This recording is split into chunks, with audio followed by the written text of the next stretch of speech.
হে guys, আসসালামু আলাইকুম and welcome to my another blog. সবাই কেমন আছো? আশা করি ভালো আছো। গাইস, আজকে চলে এসেছি সম্পূর্ণ নতুন জায়গায়। বাই দ্য ওয়ে, পুরো ব্লগটা দেখতে থাকো। এই ভিডিওতে এমন কিছু দেখাবো যা কখনো হয়নি তোমাদের দেখা। স্কিপ না করে পুরো ব্লগ দেখতে থাকো, দূর হয়ে যাবে তোমাদের মনের ব্যথা। বেশি কথা বাড়াবো না, চলো ভিডিও শুরু করা যাক।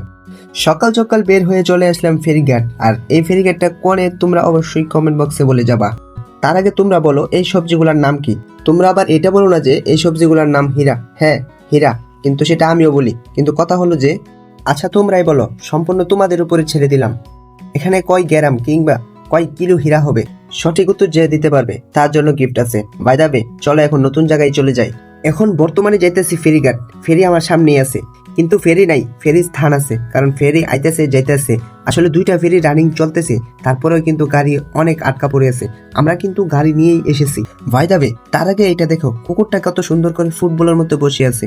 ভাই দাবে, যদি চোখ বন্ধ করে একটা মারি তাহলে তো পুরো গিয়ে পড়বে সমুদ্রের মাঝখানে, যেটা আমার পক্ষে কখনোই সম্ভব না।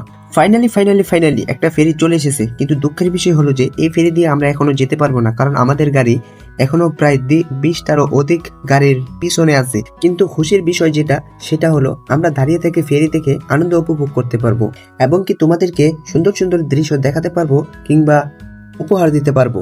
বাই দ্য ওয়ে, তোমাদের জন্য এত কষ্ট করতেছি, তোমরা আমার একটা ইচ্ছা পূরণ করতে পারবে না। সেটা হলো যে এই ভিডিওটাতে একটা সুন্দর করে কমেন্ট করে দিবা তুমি আমার ভিডিওটা তোমার কোন জেলা থেকে দেখতেছো। তার আগে চলো তোমাদেরকে একটা পার্সোনালি জিনিস দেখাই। হয়তো ফেরিঘাট আসলে তোমরা এটা দেখতে পারবে, কিন্তু তোমরা এটা তো জানো না যে এই জিনিসটা কিসের জন্য কিংবা কি কাজ করে। এই লোহার ডামটা তোমরা কি জানো এটা কি কাজ করে? তাহলে বলি, মন দিয়ে শোনো। এই যে এটা দেখছো না, এই যে এই যে এটারে আলগি দে আবার নিচে নামা, আলগি দে আবার নিচে নামা। এই যে ক্লিপ সিস্টেম আছে, আলগি তুলে আবার নিচে নামা, মানে ফেরিটা গেলে এটা আলগি তুলে আবার ফেরি ডাইলে আবার এটা নিচে নেমে জায়গা, বুঝছো?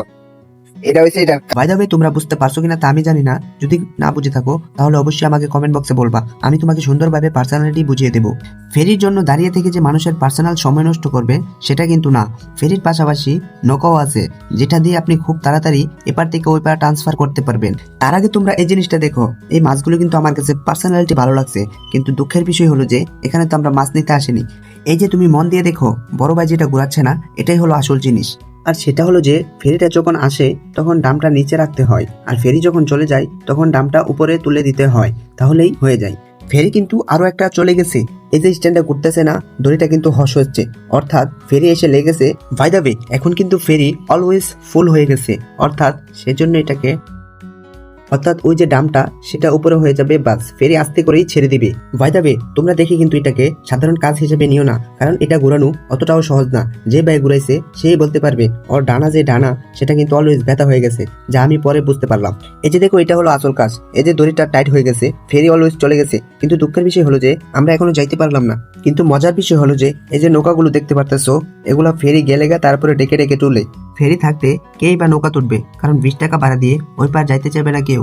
এই যে দেখো, অলরেডি কিন্তু একটা ফেরি চাপছে। তুমি ভালো করে লক্ষ্য করো, গাড়ির থেকে কিন্তু মানুষ বেশি। বাই দ্য ওয়ে, 20 টাকা ভাড়া দিয়ে যাওয়ার থেকে ফেরি দিয়ে যাওয়া অনেক ভালো। এই যে দেখো, এই ভাইগুলা কিন্তু উঠছিল, কিন্তু ফেরি এসেছে, মামা ছাড়বে করে নৌকা ছাড়ে নাই, সেজন্য বাইরে আবার নেমে গেছে। কিন্তু ওরা দুইজনকে নিয়ে গেছে। আসলে বেশি বোঝা কিন্তু ভালো না। আচ্ছা তোমরাই বলো কেমন হয়েছে? 15 থেকে 20 জন লোক আসলো, ওরা সবাই নেমে গেছে।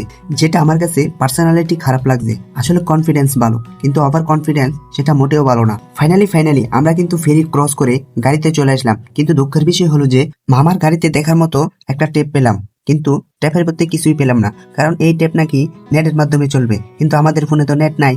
কিন্তু তার আগে তোমরা এইটা দেখো কিভাবে জাম লেগে রয়েছে। আসলে তোমাদেরকে একটা চ্যালেঞ্জ করছি, সেটা তোমরা মন থেকে ভেবে উত্তর দিবে। আসলে সেটা হলো যে, আসলে তোমরা বলো তো, বাংলাদেশে কি গাড়ি বেশি নাকি মানুষ বেশি? অলওয়েজ তোমরা কমেন্ট বক্সে জানিয়ে দিবা। তোমরা আবার এটা বলো না যে কিরকম গাড়ি। সেটা হলো যে রোডে চলার পথে বিমান থেকে সাইকেল পর্যন্ত। ভিডিওটা ভালো লাগলে আইডিটা ফলো করে দিবা নতুন ভিডিও পাওয়ার জন্য। আল্লাহ হাফেজ।